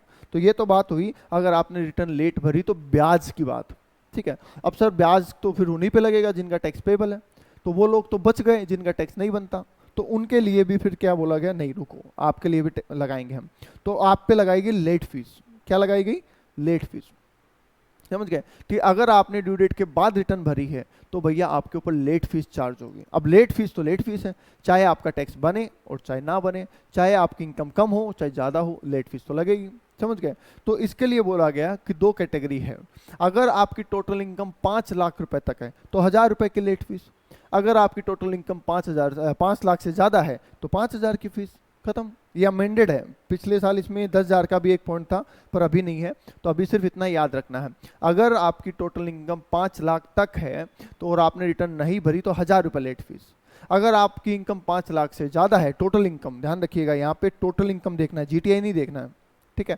5 लाख से ज़्यादा है तो भैया फिर 5000 की लेट फीस लग जाएगी। ओके, ठीक है। तो सर अगर मान लीजिए मेरा टैक्स भी बनता है और मैंने रिटर्न लेट भरी तो मेरे ऊपर ब्याज भी लगेगा और लेट फीस भी लगेगी। ओके, आ गया।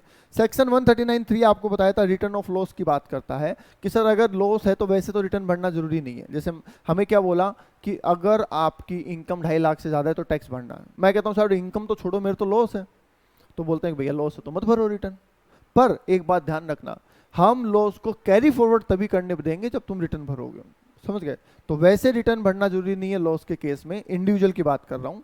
पर अगर हम चाहते हैं कि हमारा लॉस कैरी फॉरवर्ड हो तो हमें रिटर्न भरनी पड़ेगी। कंपनी के केस में तो हमेशा ही भरनी है, तो बात ही खत्म हो गई। तो सुनिए, अगर हम चाहते हैं कि हमारा लॉस कैरी फॉरवर्ड हो तो हमें रिटर्न भरनी पड़ती है, वो भी ड्यू डेट के अंदर। हालांकि मैंने सेटअप में भी बताया हुआ ये पॉइंट आपको, सेटअप वाले चैप्टर में भी, कि जो एचपी का लॉस है उसको बिना रिटर्न भरे भी कैरी फॉरवर्ड किया जा सकता है। सिर्फ एचपी का एक ऐसा लॉस है जिसको बिना रिटर्न भरे कैरी फॉरवर्ड किया जा सकता है, और ये एमसीक्यू में पूछा जा सकता है, ध्यान रखिएगा, ठीक है। अनअब्जॉर्ब डेप्रिसिएशन कैरी फॉरवर्ड करने के लिए रिटर्न भरना जरूरी है, पर चाहे ड्यू डेट के पहले भरो चाहे बाद भरो चलेगा, रिटर्न भरना जरूरी है, ओके। और बाकी सारे लॉस को कैरी फॉरवर्ड करने के लिए रिटर्न भरना, वो भी ड्यू डेट में भरना बहुत जरूरी है। आगे आ जाइए सर, 139(4) बिलेटेड रिटर्न, एमसीक्यू में आने के बहुत ज्यादा चांसेस, बहुत बार आया हुआ है, सुनिएगा। सर बिलेटेड का मतलब क्या होता है? बिलेटेड का मतलब आफ्टर ड्यू डेट। अगर हम कोई भी काम ड्यू डेट के बाद करते हैं, जैसे हैप्पी बर्थडे जाने के बाद विश करते हैं तो बिलेटेड हैप्पी बर्थडे हो जाता है। तो वैसे ही रिटर्न की ड्यू डेट जाने के बाद अगर अपन रिटर्न फाइल करेंगे तो वो भी क्या हो जाएगा? बिलेटेड रिटर्न हो जाएगी, ठीक है। अब सर बिलेटेड का मतलब लेट, पर कितना लेट? कोई तो लिमिट होगी, ऐसे थोड़ी आप 2 साल बाद रिटर्न भरेंगे। तो उसके लिए बोला गया, सुनिए, कि सर जिस साल की आप रिटर्न भर रहे हैं उस साल के असेसमेंट ईयर के 31 दिसंबर तक, समझ गए? प्रीवियस ईयर जैसे मान लो 21-22, अभी हम कौन से रिटर्न भर रहे हैं? Previous year 21-22। इसका असेसमेंट ईयर कौन सा है अभी? 22-23। इस असेसमेंट ईयर का 31 दिसंबर कौन सा है? 31/12/22, यही है।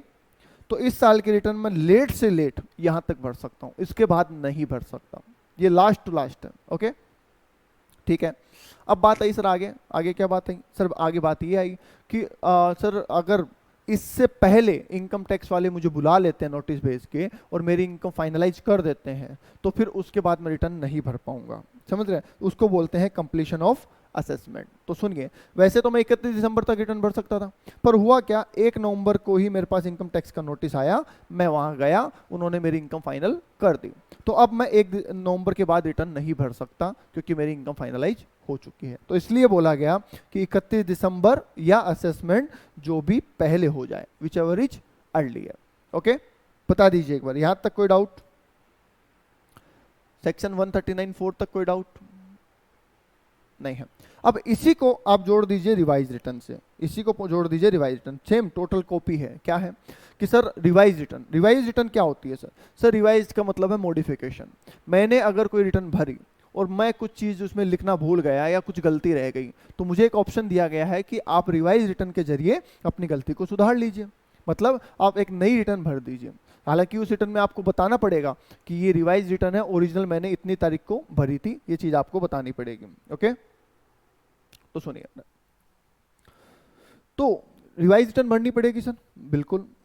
तो ठीक है, अब सवाल एक तो ये आता है कि सर कितनी बार रिवाइज? मैंने एक बार रिटर्न भरी, उसमें गलती हो गई, मैंने दोबारा भर दी, दोबारा वाले में भी गलती हो गई, तो सर इसका जवाब है एनी नंबर ऑफ टाइम, ठीक है। क्या बोला है? एनी,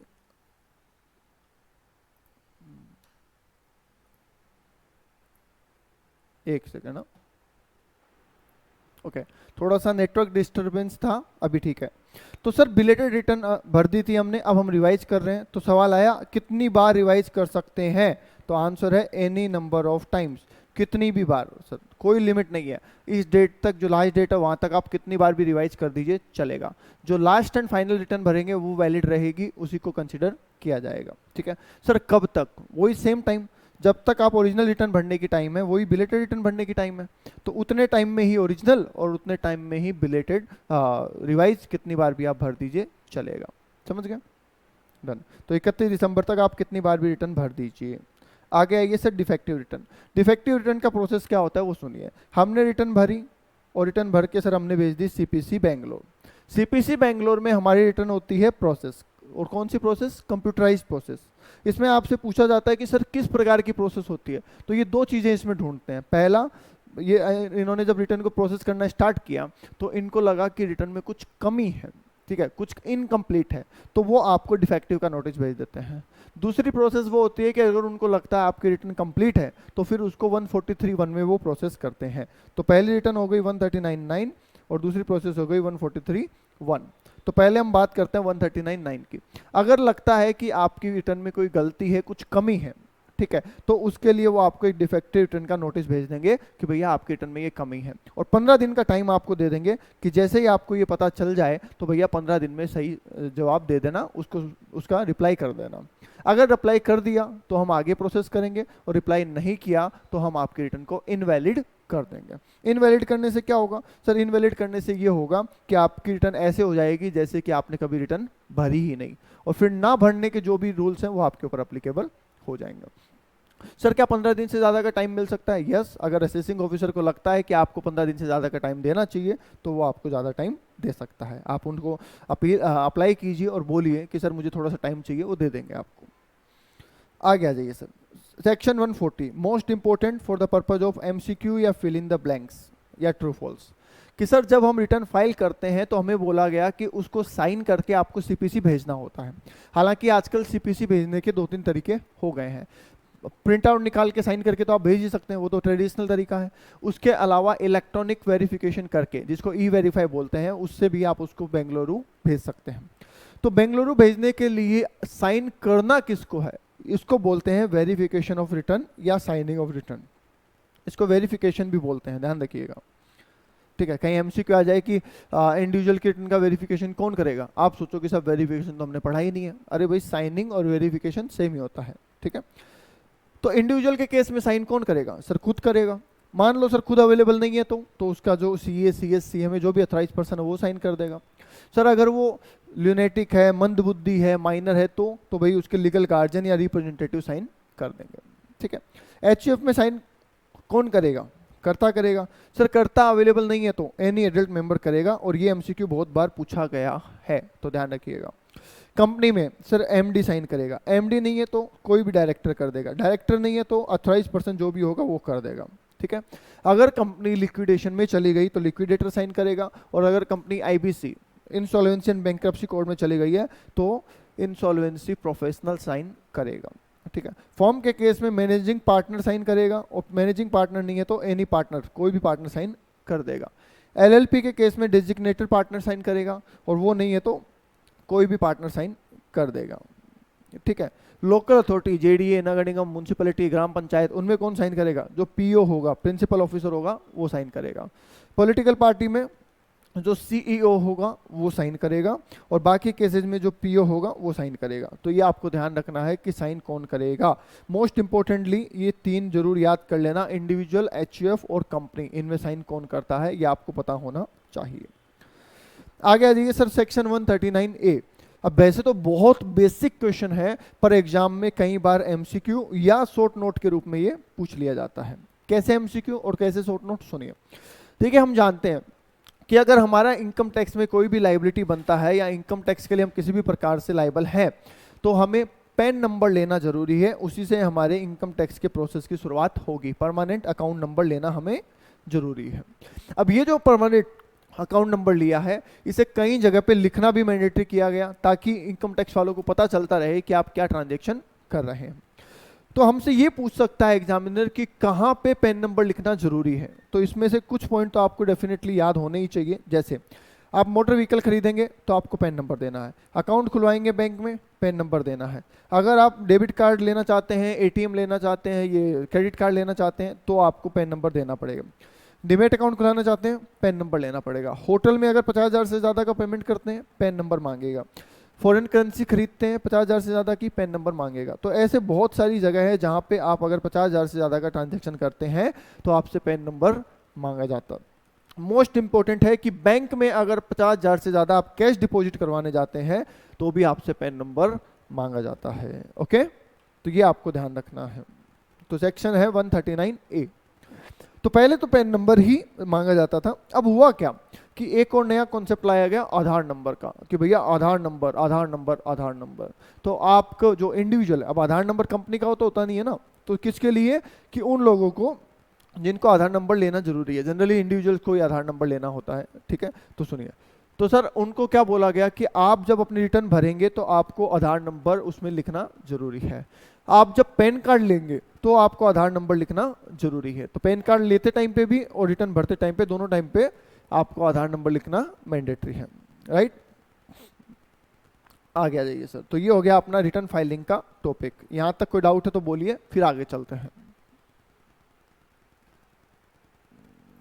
आगे बोला गया असेसमेंट प्रोसीजर। हालांकि इंटर के लेवल पे ज्यादा असेसमेंट प्रोसीजर कवर नहीं किया गया, कुछ बेसिक बातों को ही कवर किया गया है, बहुत सारे सेक्शंस नहीं है। तो सुनिए, सबसे पहले आता है सेक्शन 140A।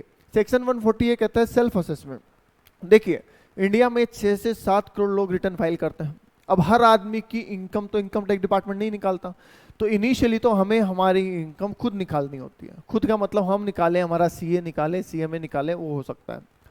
तो हम जब हमारी इनकम हमारे हिसाब से कैलकुलेट करते हैं, टैक्स हमारे हिसाब से निकालते हैं, तो उसको बोलते हैं सेल्फ असेसमेंट। उसको ही क्या बोलते हैं? Self assessment. तो हम हमारे हिसाब से इनकम निकाल देंगे, टैक्स निकाल देंगे, और वो टैक्स जो होगा उसको हम पे कर देंगे।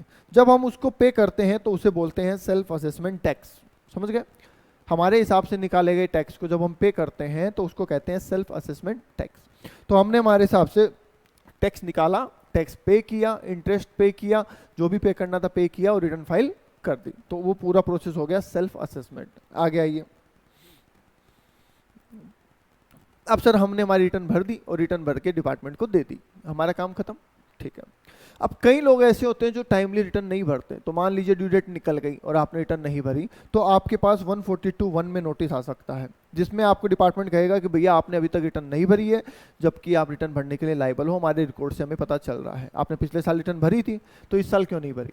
तो आपको उसमें टाइम दे देंगे कि लो जी, हम आपको 30 दिन का टाइम दे रहे हैं, लाओ रिटर्न भरो। समझ गए? तो ये बेसिकली रिटर्न मंगाने का नोटिस है। अगर आपने रिटर्न नहीं भरी तो आपको ये नोटिस जारी किया जा सकता है। हालांकि ये ड्यू डेट के बाद ही आएगा, ड्यू डेट से पहले नहीं आ सकता, क्योंकि ड्यू डेट तक तो आपके पास मौका है कि आप वॉलंटरली रिटर्न भर सकते हैं। आगे आइए सर। 142(1) कहता है कि अगर डिपार्टमेंट को आपके डॉक्यूमेंट्स चाहिए, आपके बुक्स ऑफ अकाउंट चाहिए, उनको उसको चेक करना है, तो वो आपको इस नोटिस के जरिए बुक्स ऑफ अकाउंट देने के लिए बोल सकते हैं। राइट? जनरली ये जो नोटिस भेजा जाता है ये अकेला नहीं भेजा जाता। ये जो बुक्स ऑफ अकाउंट मंगाने का नोटिस भेजा जाता है ये अकेला नहीं भेजा जाता जनरली, ये किसी और नोटिस के साथ। जैसे आपका स्क्रूटनी चल रहा है, आपका बेस जजमेंट हो रहा है, या आपका रीअसेसमेंट चल रहा है, या आपके यहाँ पे इनकम टैक्स की रेड हुई है, ऐसी सिचुएशन में जाहिर सी बात है उनको आपके रिकॉर्ड चाहिए, आपके डॉक्यूमेंट चाहिए, तो उनके लिए वो आपसे ये डॉक्यूमेंट्स मंगा सकते हैं। Okay okay. आगे आ जाइए सर। 142(1)(3) ये कह रहा है furnish information.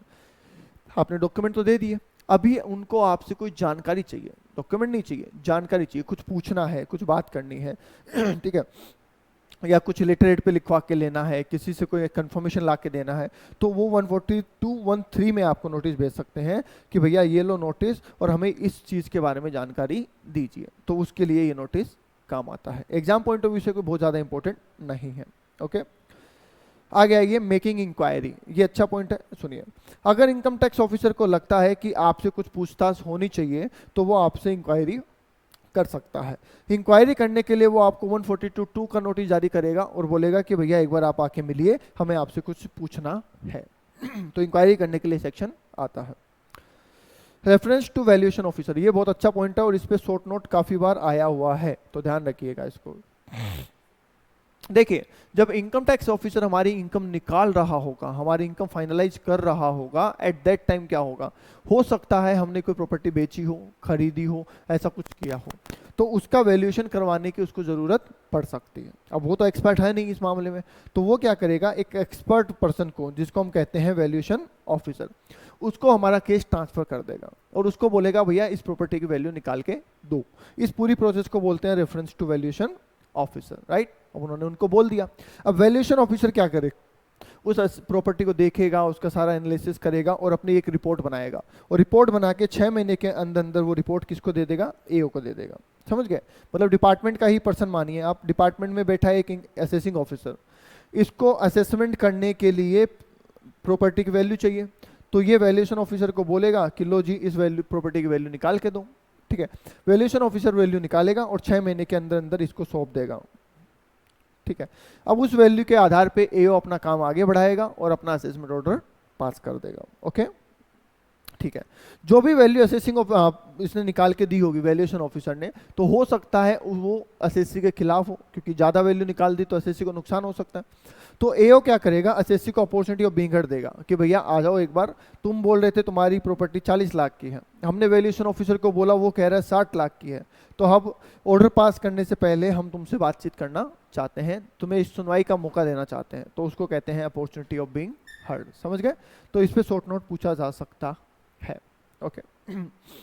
Special audit most important, और इस पे भी शॉर्ट नोट बहुत बार पूछा जाता है। ठीक है। स्पेशल ऑडिट का मतलब क्या है?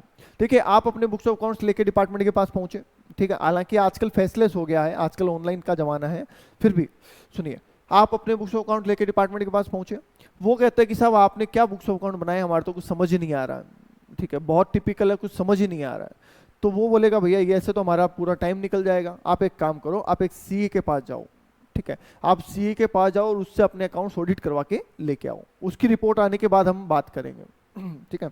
आप कहते हो सब मेरे तो पहले से ऑडिट हो रखी है, ये देखो मेरे तो ऑडिट पहले से हो रखी है, तो वो कहेगा नहीं पहले से हो रखी है, हमें उससे मतलब नहीं है, अब करवा के लाऊं। जस्ट लाइक जब अपन डॉक्टर के पास जाते हैं, वो कहता है एक्सरे करा के लाऊं, हम कहते हैं सर पहले से करा रखा है, वो कहता नहीं वो करवा के लाओ जो मैं कहता हूँ, और उससे करवा के लाओ जिससे मैं कहता हूँ, राइट।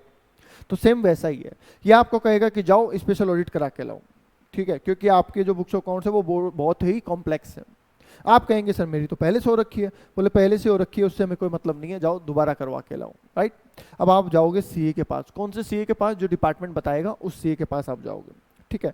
उस सीए के पास जाके कहोगे कि साहब ये लो बुक्स ऑफ अकाउंट्स, रिपोर्ट बना के दो। वो सीए क्या करेगा, 180 दिन के अंदर अंदर अपनी रिपोर्ट बनाएगा और आपको दे देगा, अपनी रिपोर्ट बनाएगा और आपको दे देगा, ठीक है। और आप वो रिपोर्ट लेके भागे भागे जाएंगे किसके पास? एओ के पास, कि लो सर आ गई रिपोर्ट, अब कर लो क्या कर रहे हो, ठीक है।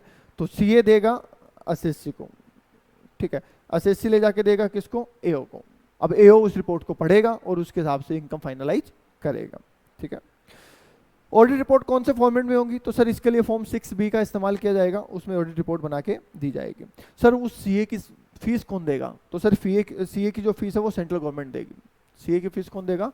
सेंट्रल गवर्नमेंट देगी, क्योंकि फायदा किसका हो रहा है ऑडिट से? गवर्नमेंट का हो रहा है, तो इसलिए गवर्नमेंट देगी। आगे आ जाइए सब।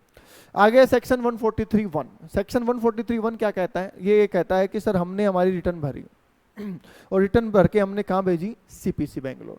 सीपीसी बेंगलोर ने या तो 139(9) में डिफेक्टिव का रिटर्न नोटिस भेजा था हमको, हमने वो डिफेक्ट सही करके वापस रिटर्न दे दी। अब वो हमारी रिटर्न को प्रोसेस करेगा 143(1) के अंदर प्रोसेस करेगा, ठीक है। अब प्रोसेस कौन करेगा? इंसान नहीं है, कंप्यूटर है, कंप्यूटर प्रोसेस कर रहा है। तो जब कंप्यूटर प्रोसेस कर रहा है तो वो क्या करेगा? वो अपना फीडेड जो कमांड है उसके हिसाब से चेकिंग करेगा। तो वो दो तरीके की गड़बड़ पकड़ता है, पहला अर्थमेटिकल एरर, पहला क्या पकड़ता है? अर्थमेटिकल एरर, और दूसरा पकड़ता है इनकरेक्ट क्लेम, ठीक है। आपकी कोई टोटल मिस्टेक है, कोई कैलकुलेशन गड़बड़ है, कोई परसेंटेज गलत निकला वो पकड़ लेगा, और आपने कोई इनकरेक्ट क्लेम कर रखा है वो पकड़ लेगा। ये मैं क्यों हाईलाइट कर रहा हूँ? क्योंकि इस पे भी एमसीक्यू आया हुआ है कि सीपीसी कौन सी गलती पकड़ता है, तो आपको बताना है कि सर वो अर्थमेटिकल एरर और इनकरेक्ट क्लेम जैसी गलतियों को पकड़ लेता है, राइट। ओके। अब इन्होंने आपकी रिटर्न को प्रोसेस किया, तीन पॉसिबिलिटी है। पहला, आपकी रिटर्न बिल्कुल परफेक्ट है, उसमें कोई गड़बड़ नहीं है, ठीक है। दूसरा, आपकी रिटर्न में कोई गड़बड़ तो नहीं है, पर आपका जो लॉस है वो कम हो गया, जो या फिर आपकी जो रिफंड है वो कम हो गया, ठीक है। लॉस कम हो गया या रिफंड कम हो गया, ठीक है। तीसरा केस कि आपकी रिटर्न में गड़बड़ है और आपकी इनकम बढ़ेगी और टैक्स भी बढ़ेगा, तो तीनों ही केस में वो आपकी रिटर्न को प्रोसेस करेगा और आपको बता देगा कि लो साहब आपका तो डिमांड निकल रही है, आपका तो रिफंड निकल रहा है, आपका लॉस कम हो गया पर कोई डिमांड नहीं है, कोई रिटर्न नहीं है। आप बोल रहे थे 8 लाख का लॉस है, हमारे हिसाब से 6 लाख का लॉस है, तो ना तो कोई डिमांड है और ना कोई रिटर्न है, बस लॉस आपका हमने कम कर दिया है। तो अगले साल जब आप सेट ऑफ करेंगे मतलब, तो वो 6 लाख का ही कर पाएंगे, 8 लाख का नहीं कर पाएंगे। तो इस तरीके से वो आपको एक इंटीमेशन भेज देगा, एक लेटर भेज देगा। उस लेटर को बोलते हैं इंटीमेशन अंडर सेक्शन 143(1) कि हमें आपकी रिटर्न मिल गई है, हमने उसको प्रोसेस कर लिया है, उसमें गड़बड़ थी या नहीं थी वो सब मेंशन रहेगा। Okay, done. क्योंकि देखिए इनकम टैक्स डिपार्टमेंट के पास इतना स्टाफ नहीं है कि वो 6-7 करोड़ रिटर्न को डिटेल में जांच सके, ठीक है, और जरूरत भी नहीं है। तो वो क्या करते हैं, 3 से 5% रिटर्न को तो डिटेल में जांच करते हैं, छांट लेते हैं कि ये बड़ी बड़ी फाइलें हैं या इन पे हमें शक हो रहा है, उनको तो डिटेल में जांच करते हैं, और बाकी सब रिटर्न को कंप्यूटराइज प्रोसेस करके भेज देते हैं। ओके, ठीक है सर। ये इंटीमेशन जो है ये कब तक आ जाएगा, जिस साल हम रिटर्न भरते हैं उस साल के खत्म होने से 1 साल के अंदर अंदर तक ये इंटीमेशन हमारे पास पहुंच जाता है। ओके, मैक्सिमम है ये, तो आने को तो बहुत जल्दी आ जाता है। नेक्स्ट आ जाइए सर, आगे देख लेते हैं एक बार, हो जाएगा अभी कर लेते हैं ना, ठीक है। नेक्स्ट आ जाइए सर 143(2). 143(2) क्या कह रहा है कि सर वो जो 3 से 5% लोग हैं ना जिनकी हमें डिटेल में जांच करनी है, तो ऐसे तो कैसे जांच करेंगे, उनको बुलाना पड़ेगा, उनके बुक्स ऑफ अकाउंट मंगाने पड़ेंगे, तो उसके लिए हम उनको 143(2) का नोटिस बोलते हैं, जिसको कहते हैं नोटिस फॉर स्क्रूटनी। स्क्रूटनी का मतलब होता है डिटेल जांच। तो हम उनको नोटिस भेजेंगे और बोलेंगे कि भैया अपने बुक्स अकाउंट लेके सब आ जाओ। ये नोटिस भेजने का टाइम क्या है ये सुनिएगा ध्यान से सर। नोटिस भेजने का टाइम होता है 143 है, यहाँ पे काट देना 143(2) है, ठीक है। तो नोटिस भेजने का जो टाइम होता है वो होता है सर जिस साल आपने रिटर्न भरी, जिस साल आपने रिटर्न भरी उस साल के खत्म होने से 3 महीने, 3 महीने कर लेना, अमेंड हो चुका है, पहले 6 महीने हुआ करता था, अभी 3 महीने है, तो 3 महीने के अंदर अंदर आपको नोटिस भेज दिया जाएगा। जिस साल रिटर्न भरी उस साल के खत्म होने से 3 महीने। ओके, ठीक है। आगे लिखा है सर स्क्रूटनी असेसमेंट। अब आपको स्क्रूटनी के लिए बुला लिया, अब आप पहुंच गए, तो आपसे क्या करेंगे, आपसे कॉन्वर्सेशंस करेंगे, डॉक्यूमेंट मांगेंगे, पूछताछ करेंगे, और उस पूछताछ के हिसाब से आपकी इनकम फाइनल कर देंगे, और इनकम फाइनल करके स्क्रूटनी का ऑर्डर पास कर देंगे। समझ गए? आगे आ जाएगा न्यू स्कीम ऑफ स्क्रूटनी। ये क्या है, देखिए सर गवर्नमेंट अभी चल रही है फेसलेस के ऊपर। किस पे चल रही है, फेसलेस स्कीम के ऊपर, क्योंकि गवर्नमेंट को लगता है कि सर करप्शन है, और इनकम टैक्स वाले आपको बुलाते हैं, फिर आप उनके पास जाते हैं, मिलते हैं, करप्शन फैलता है, ठीक है। तो उसको रोकने के लिए गवर्नमेंट ने ई असेसमेंट नाम से, ई मतलब इलेक्ट्रॉनिक असेसमेंट के नाम से प्रोसेस जारी किया है, जिसके अंदर क्या होगा कि आपको किसी असेसिंग ऑफिसर से मिलने की जरूरत नहीं है, वो आपको नोटिस भेजेगा, आपको ऑनलाइन जवाब देना है, फिर वो ऑनलाइन पूछेगा, फिर ऑनलाइन बताना है, तो सब काम ऑनलाइन चलेगा, आपको कहीं पे भी असेसिंग ऑफिसर से मिलने की जरूरत नहीं है। जब आप उससे मिलेंगे नहीं तो करप्शन नहीं होगा, तो इसको रोकने के लिए प्रोसेस लगाया गया है और काफी हद तक अप्लीकेबल कर दिया गया है। आगे आ जाइए सर, आगे था सेक्शन 144 बेस जजमेंट असेसमेंट। ये क्या है sir? Sir best judgement assessment है, जैसे धारा 144 लगती है ना शहर में, तो ये हो जाता है कि भाई बाहर नहीं निकल सकते आप बेवजह, ज़्यादा लोग इकट्ठे नहीं हो सकते, तो वैसे ये भी 144 है इनकम टैक्स का। ये कहते हैं कि साहब हमने आपको रिटर्न भरने को बोला, आपने हमारी नहीं सुनी, हमने आपको स्पेशल ऑडिट करवाने को बोला, आपने हमारी नहीं सुनी, हमने आपको डॉक्यूमेंट लाने को बोला, आपने हमारी नहीं सुनी, हमने आपको रिटर्न फाइल करने को बोला, आपने हमारी नहीं सुनी। तो कहने का मतलब है कि भाई डिपार्टमेंट भी आखिरी में कुछ तो करेगा। वो आपको नोटिस भेजे जा रहे हैं, आप उसका जवाब ही नहीं दे रहे हैं, वो आपको डिमांड करे जा रहे हैं, आप उसका जवाब ही नहीं दे रहे हैं, तो अगर आप उनके डॉक्यूमेंट का जवाब नहीं देंगे तो भाई वो क्या करेगा, कुछ तो करना पड़ेगा। तो उसके लिए बोला गया बेस्ड जजमेंट असेसमेंट। इसके अंदर क्या होता है, इसके अंदर असेसिंग ऑफिसर पहले आपसे जानकारी मांगेगा, अगर आप देते हैं तो नॉर्मल प्रोसेस में आ जाएगा, और आप नहीं देते हैं तो वो आपको बेस्ड जजमेंट असेसमेंट में ले जाएगा। ले जाने का मतलब परेशान हो गया, जैसे समझना असेसिंग ऑफिसर को पता चला कि मैंने 40 लाख की जमीन खरीदी है, ध्यान से सुनना, असेसिंग ऑफिसर को पता चला कि मैंने 40 लाख रुपए की जमीन खरीदी है, वो मुझे नोटिस भेजता है कि भैया आपने 40 लाख की जमीन खरीदी, हमें पता चला है, आपके पास पैसा आया कहां से, आपके पास पैसा आया कहां से। हमने कहा पैसा आया कहां से, हम जवाब नहीं दे रहे, फिर नोटिस भेजा, हम फिर जवाब नहीं दे रहे, नोटिस भेजते जा रहे, हम जवाब नहीं दे रहे, बताओ थकार के क्या करेगा। तो वो फिर हमें एक शो कोज नोटिस भेजेगा कि भाई बहुत हो गया, हमने आपको खूब नोटिस भेज दिया, अब हम आपका बेस्ड जजमेंट असेसमेंट क्यों ना करें, इसका कारण बताओ। शो कोज का मतलब क्या होता है, कारण बताओ नोटिस, कि अब आप बताओ हम आपका बेस्ड जजमेंट क्यों ना करें। अब या तो आप बताइए, अगर वो आपके जवाब से संतुष्ट होगा तब तो नॉर्मल असेसमेंट करेगा, और अगर आपके जवाब से संतुष्ट नहीं होगा तो फिर वो बेस्ड जजमेंट कर देगा। सर होता क्या है बेस्ड जजमेंट में, होता ये है कि उसको पता है कि मैंने 40 लाख की जमीन खरीदी, राइट, उसके पास उस चीज का डॉक्यूमेंट प्रूफ है। अब जब मैं कुछ नहीं बोलूंगा तो वो ये मान लेगा कि ये 40 लाख रुपए मेरी इनकम है, और उसके हिसाब से मेरा ऑर्डर पास कर देगा। तो जितनी इंफॉर्मेशन असेसिंग ऑफिसर के पास होती है उस पे वो हमारे इनकम निकाल के और ऑर्डर पास कर देगा, भैया तुम नहीं आ रहे तो हम हमारे हिसाब से इनकम फाइनल कर रहे हैं। समझ गए? अगर तुम नहीं आ रहे तो हम हमारे हिसाब से इनकम फाइनल कर रहे हैं और फिर तुम्हें उसका पेमेंट करना पड़ेगा।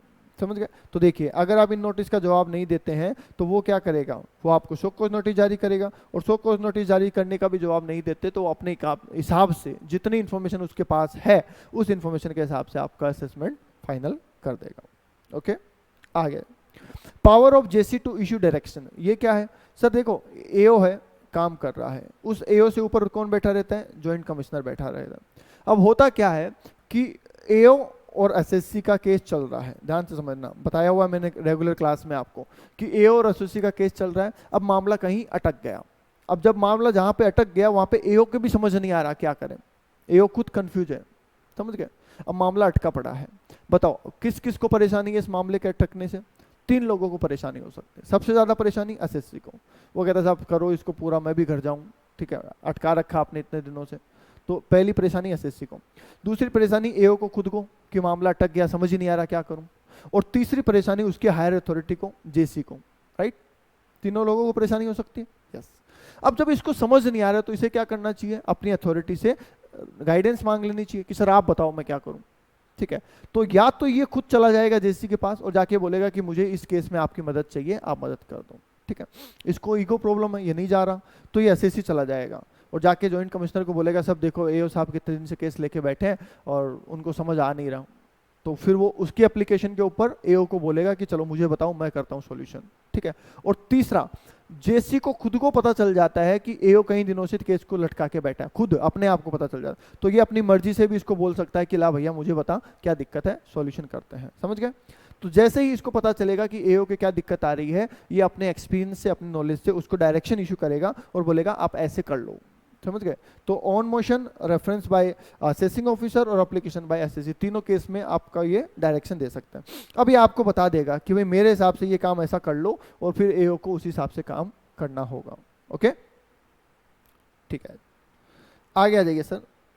सेक्शन 154, ये मोस्ट इंपोर्टेंट सेक्शन होता है। क्या है सुनिए सर, गवर्नमेंट ऑफिसर जो है, income tax officer, assessing officer, उन्होंने कोई ऑर्डर पास किया। अब जाहिर सी बात है वो भी इंसान ही है, तो ऑर्डर पास करने में कई बार गलती हो जाती है। जैसे मान लो 10,000 की जगह 10 लाख लिख दिया या 1 लाख लिख दिया, ठीक है, कोई टोटल मिस्टेक हो गई, ऐसी कोई भी गलती हो सकती है। तो अगर किसी भी ऑर्डर में अगर कोई ऐसी गलती है जो कि साफ साफ पता चल रही है, ध्यान रहे बहस होने वाली चीज नहीं, एक तो देखो गलती होती है जो साफ पता चल रही है और सब मानने को तैयार है कि ये गलत है, ठीक है? जैसा ऐसा लिखा है 20,000 माइनस 10,000 इक्वल्स टू 30,000, ऐसा लिखा है, तो सब मानेंगे इसको तो कि हाँ ये गलत है, गलती से लेस होना चाहिए था पर ऐड कर दिया, राइट? इस पे कोई बहस नहीं है, तो इस गलती को यहाँ पे सुधारा जा सकता है। पर अगर बहस होने वाली बात है तो उसको यहाँ पे नहीं सुधारा जा सकता। तो ध्यान रखिएगा, पहली बात तो रेक्टिफिकेशन सिर्फ ऐसी गलती का हो सकता है जिसमें कोई भी आर्ग्यूमेंट की जगह ना हो। ओके, ठीक है? तो अगर ऐसा हुआ तो हम एक एप्लीकेशन लगा देंगे और एप्लीकेशन लगा के कहेंगे कि सर देखिए ये गलती हो गई है, इसको ठीक कर दीजिए, ठीक है? ये एप्लीकेशन हम 4 साल तक लगा सकते हैं, मतलब जो ऑर्डर पास हुआ और जिस साल ऑर्डर पास हुआ उस साल के खत्म होने से 4 साल तक हम ये एप्लीकेशन लगा सकते हैं। जैसे ही हम एप्लीकेशन लगाएंगे 6 महीने के अंदर अंदर डिपार्टमेंट उस गलती को ठीक करके नया ऑर्डर जारी कर देगा। तो ये होता है रेक्टिफिकेशन, ठीक है? और लास्ट सेक्शन सुनिए, सेक्शन 156, लास्ट सेक्शन है सेक्शन 156 जो कि डिमांड नोटिस की बात करता है। क्या कह रहा है डिमांड नोटिस की बात? सुनिए सर, आपका इनकम टैक्स डिपार्टमेंट में किसी भी प्रकार से टैक्स बनता है, ठीक है? आपका इनकम टैक्स डिपार्टमेंट में किसी भी प्रकार से टैक्स बनता है। किसी भी प्रकार से बनने का मतलब हो सकता है रिटर्न में आपने कम भरा उसके लिए बनता है, हो सकता है असेसमेंट ऑर्डर में आपकी इनकम बढ़ा दी गई हो, किसी भी प्रकार से आपका टैक्स बनता है तो डिपार्टमेंट आपको एक डिमांड नोटिस जारी करेगा। क्या करेगा? सर्व करेगा डिमांड नोटिस। डिमांड नोटिस जारी करने में बोलेगा कि भैया आपका इतना टैक्स बनता है कि और इतना पेमेंट करो। इस नोटिस के अंदर जनरली वो आपको 30 दिन का टाइम देता है। अगर उनको लगता है कि आपको टाइम देने से कोई मतलब नहीं है, आप पेमेंट तो करोगे नहीं, ठीक है? कई बार ऐसा होता है ना, उनको पता है कि आपको 30 दिन दे दो चाहे 3 महीने दे दो, आप पेमेंट तो करोगे नहीं, तो इन दैट केस वो हायर अथॉरिटी से अप्रूवल लेके आपको 30 दिन से कम का समय भी दे सकता है, ज्यादा नहीं कम दे सकता है। समझ गए? उसको लगता है इनको तो 7 दिन देना ही काफी है तो वो आपको 7 दिन दे देगा। तो इस तरीके से वो आपको टैक्स पेमेंट करने का अमाउंट बता देगा और एक टाइम बता देगा कि इतने टाइम में आपको पे करना है। अगर आप उतने टाइम में पे कर देते हो तो अच्छी बात है, और नहीं करते हो तो 30 दिन के अगले दिन से या फिर जितना भी टाइम आपको दिया था उसके अगले दिन से, जैसे 1 हफ्ता दिया था तो 1 हफ्ते के बाद आप पे इंटरेस्ट लगना चालू हो जाएगा 1% और part of the month, per month और पार्ट ऑफ द मंथ। तो एक भी दिन ऊपर हुआ तो 1 महीने का ब्याज लग जाएगा। तो सपोज 4 महीने 4 दिन लेट हो गया तो भैया 5 महीने का ब्याज आपके ऊपर लग जाएगा। साथ में रिकवरी प्रोसेसिंग होगी वो अलग। ठीक है, आप तो बोलोगे कि सर लगने दो ब्याज, हमारा क्या जा रहा है, हम देना ही नहीं है, हम तो देंगे नहीं। तो रिकवरी प्रोसीडिंग आपके ऊपर स्टार्ट कर दी जाती है। ओके, बताइए, ये था असेसमेंट प्रोसीजर। कोई डाउट है तो बोलिए।